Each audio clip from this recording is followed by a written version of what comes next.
Bom dia, queridos. Graça e paz. Que bom estarmos aqui. Isso quer dizer que Ebenezer até aqui nos ajudou, Senhor, glória a Deus. Sexta-feira, mais um dia chegando para nós. E eu quero falar para você que Deus tem sempre joias preciosas para mim e para você. Tem coisas boas. E esse mês de fevereiro, essa semana, eu quero iniciar uma temática falando sobre família. Às vezes prega-se muito sobre prosperidade, contra o pecado, contra o vício, mas eu quero trazer uns devocionais voltados para família, para os próximos dias, começando hoje, sexta-feira, 7 de fevereiro. Tá bom? Vamos orar então?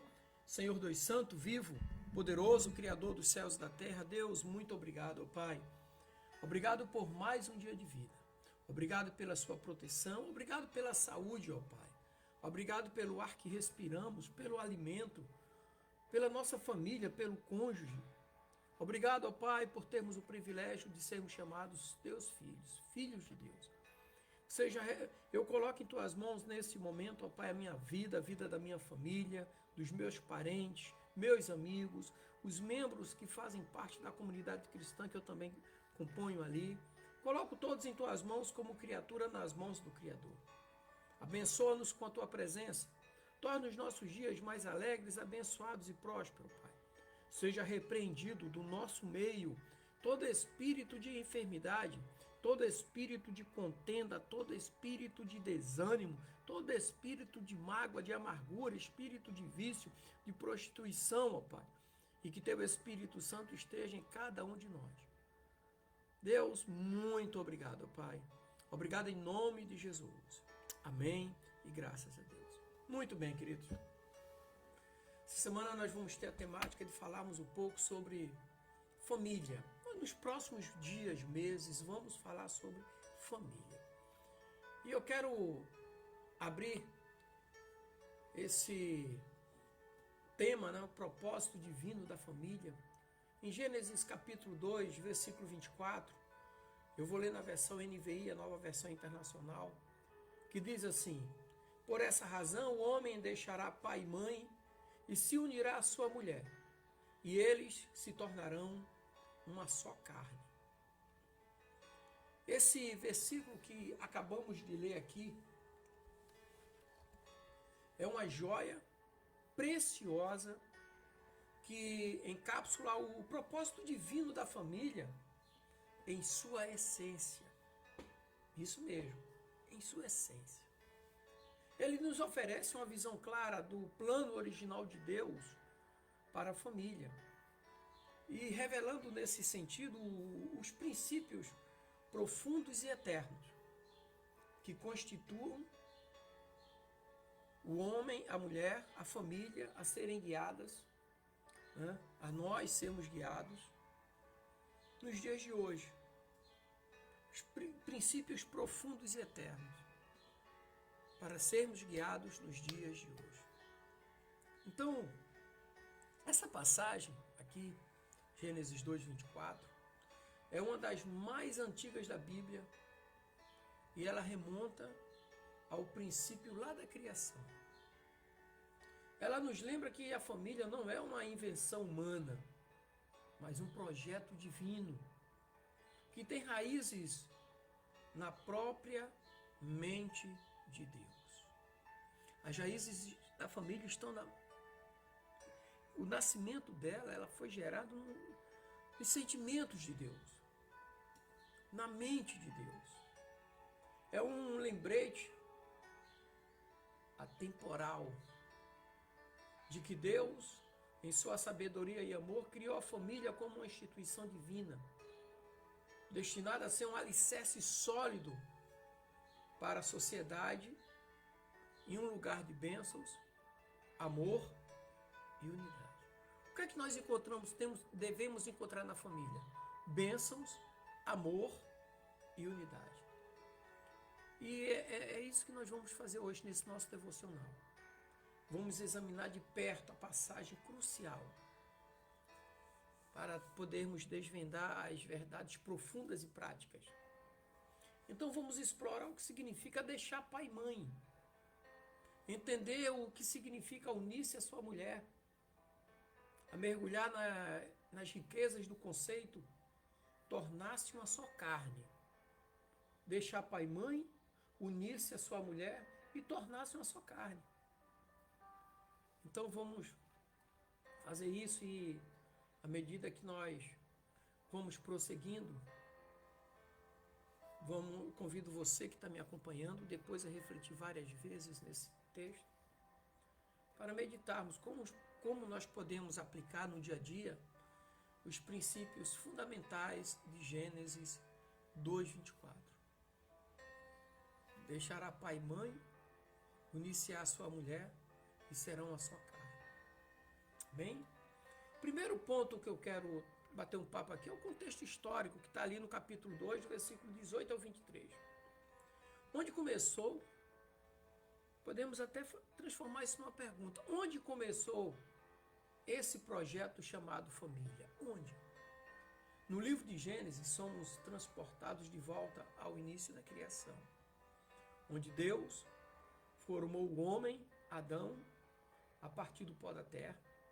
Mas, no entanto, todavia, ao criar o homem, Deus percebeu que, Gênesis 2:18, não era bom que o homem estivesse sozinho, porque todos os outros animais tinham uma fêmea, era um casal. O homem não. Aqui nós encontramos a primeira indicação de que o propósito divino da família estava em andamento. Deus, em sua infinita sabedoria, reconheceu que a solidão de Adão não era o estado ideal, não era a condição ideal. Então Deus decidiu criar uma companheira adequada para Adão, para o homem. E assim Deus trouxe os animais para Adão, permitiu ele nomeá-los. No entanto, nenhum deles se tornou um parceiro adequado para Adão. E esse processo demonstra que Deus estava preparando Adão para a revelação do seu plano divino. A grande revelação do plano divino, que era a família. E aí nós identificamos aqui, nesse contexto histórico ainda, a necessidade de um relacionamento íntimo. A necessidade de um relacionamento íntimo é complementar, ela é claramente ilustrada pelo fato de que nenhum dos animais servia como uma parceira ideal para Adão. Então Deus estava preparando o coração de Adão para compreender que a solidão era um chamado à unidade, não apenas à companhia. Os dois seriam um só. Então a criação da mulher, Eva, a partir da costela de Adão, simboliza a profunda união e complementariedade, foi uma complementação daquilo que Deus pretendia para a família. Tem um ditado que diz assim, sempre há um sapato velho para um pé velho, sabe? Sempre o pessoal fala da alma gêmea, aquela coisa toda. Então sempre existe. Hoje nós temos casamento que o marido pensa numa coisa, quando chega na cozinha a mulher está fazendo. Ou a esposa pensa numa coisa, quando chega para o marido está fazendo. Existe uma complementação ali. Então Eva não foi criada a partir do pó da terra como Adão, nem foi simplesmente trazida à existência. Ela foi formada a partir de uma parte do próprio homem, indicando uma relação intrínseca e especial ali no meio. Então esse contexto histórico nos revela que a família foi criada por Deus para ser uma unidade íntima. O marido e a esposa, eles se complementam, cuidam um do outro e juntos eles desempenham papéis distintos, mas igualmente valiosos para Deus. Então, diante disso aí, eu quero tratar esse primeiro ponto, que é deixar pai e mãe, segundo a Bíblia. Aí vem o que significa deixar pai e mãe. Eu quero dizer para você que é uma parte fundamental do propósito divino da família. Deixar pai e mãe. Deus revelou essas palavras aqui. Quando Deus revela isso, ele estava enfatizando que o casamento, o relacionamento conjugal, deve ocupar um lugar de prioridade.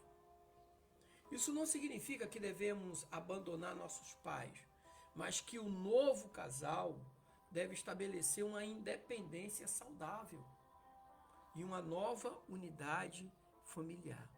A célula nova que vai se reproduzir, uma célula nova. A importância de priorizar o relacionamento conjugal, né? O casamento é uma aliança muito especial. Os cônjuges devem cuidar e nutrir esse relacionamento. A responsabilidade é dos dois, colocando acima de todos os outros laços. É comum a gente observar que muitas mulheres valorizam mais os filhos do que o marido. E de repente os filhos casam e saem de casa e ela fica com aquele marido que não valorizou a vida toda. Muitas dizem que o amor é os filhos. Mas Deus falou foi para o casal. Deus falou para o homem deixar pai e mãe e unir-se à sua mulher e serão uma só carne. E só a morte os separa. Tem pessoas se divorciando nos dias de hoje por causa dos filhos, se divorciando por causa de recursos financeiros, tantas coisas. Mas o relacionamento mútuo, ele tem que estar diante de Deus para cumprir o seu propósito. Então, o casamento é uma aliança especial e os cônjuges devem cuidar e nutrir o relacionamento, colocando acima de todos os laços familiares. Agora, isso não só fortalece a unidade do casal, mas também serve como exemplo para os próprios filhos e gerações futuras sobre a importância de cuidar do casamento. O segundo ponto é unir-se à sua mulher. Deus deu uma ordem para o homem unir-se à mulher, que foi criada a partir de uma costela dele, a partir dele, da sua essência foi criada. Então, unir-se à sua mulher representa o próximo aspecto do propósito divino do casamento. Então, esse ato de união é muito mais profundo do que a mera convivência. Por quê? Porque envolve a fusão de duas vidas, duas histórias, duas personalidades e dois propósitos. É uma aliança que simboliza o compromisso mútuo de apoio, amor e cuidado. A unidade e o compromisso do casamento são essenciais para a realização do propósito divino da família. O interessante é que a palavra unir implica que, apesar das diferenças e desafios que possam surgir, o casal permanece ligado, trabalhando junto como uma equipe, enfrentando as adversidades e desfrutando dos momentos de tristeza e alegria, enfermidade e cura, milagres juntos. Agora, o ponto alto dessa instituição divina é tornar-se uma só carne. Tornar-se uma só carne é o culminado propósito divino da família. Tornar-se uma só carne. Duas mãos, agora são uma. Então, esse conceito abrange a intimidade em todas as suas formas. Tornar-se uma só carne. Intimidade física, emocional e espiritual. Quando um casal se torna uma só carne, eles experimentam uma profunda união e conexão que é única e exclusiva para o casamento. Falei para vocês um tempo atrás, né? Eu estou em casa às vezes com a minha esposa, Rosana, eu estou no quarto pensando em alguma coisa, né? Porque aqui em casa, terça, quarta e quinta eu faço o almoço, preparo, ela trabalha, né? Professora. E nos outros dias ela está em casa, nós fazemos juntos. Nos dias que eu saio para trabalhar também, lógico, ela é a mesma coisa. Mas o que eu quero dizer é que às vezes eu penso numa coisa para fazer, para comer, ela está fazendo. Isso chama-se tornar-se uma só carne. Mesmo não estando junto, eu sei o que ela gosta. Entendeu? Então, a intimidade física, emocional e espiritual do casamento é uma dádiva de Deus. Ela simboliza a total entrega e compromisso um ao outro. Então, quando os cônjuges buscam atingir essa unidade, eles não apenas fortalecem seu casamento, mas também refletem a profunda relação de Cristo com a igreja, um relacionamento ali, de intimidade, cumplicidade, amor, sabe? Então, eu quero trazer agora para finalizar, falar um pouco sobre as práticas que fortalecem os laços da família. Primeiro é aquele tempo de qualidade. Reserve tempo de qualidade com seu cônjuge e seus filhos. Dedique momentos para conversas significativas e atividades em família, juntos.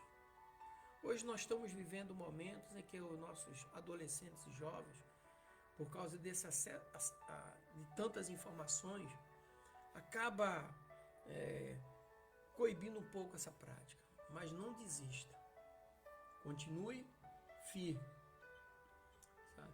Tenha uma comunicação aberta. Pratique a comunicação aberta e honesta em sua família.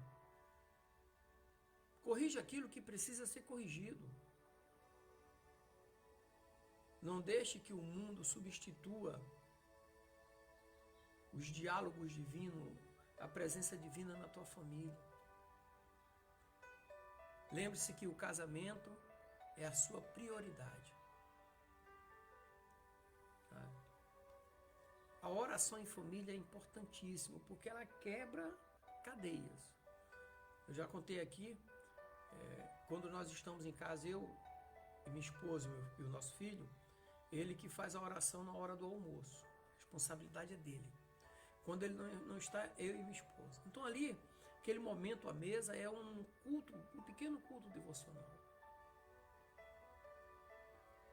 A oração na fé é importante demais. Então, meu irmão, minha irmã, você que está nos acompanhando, hoje nós falamos sobre o propósito divino da família. Ele é divino porque nasceu no coração de Deus. Então devemos colocar o nosso casamento nas mãos de Deus. Amém? Coloca a nossa família nas mãos de Deus. Esse é o melhor lugar para estar. Que Deus abençoe a sua vida. Continue derramando bênçãos sem medida sobre você, sobre o seu casamento. E que os bons momentos, junto como família, são aqueles que Deus verdadeiramente está presente. Que Deus abençoe, guarde a sua entrada e a sua saída. E guarde a sua família das armadilhas de Satanás. Amém? Manda um abraço, o pastor Luiz está nos acompanhando. Pastorzão, Deus abençoe, graça e paz. Abraço a esposa, a irmã Lia e todos os seus filhos, netos, netas, que o Senhor abençoe grandemente. Queridos, tenhamos uma sexta-feira alegre, abençoada e próspera, em nome de Jesus.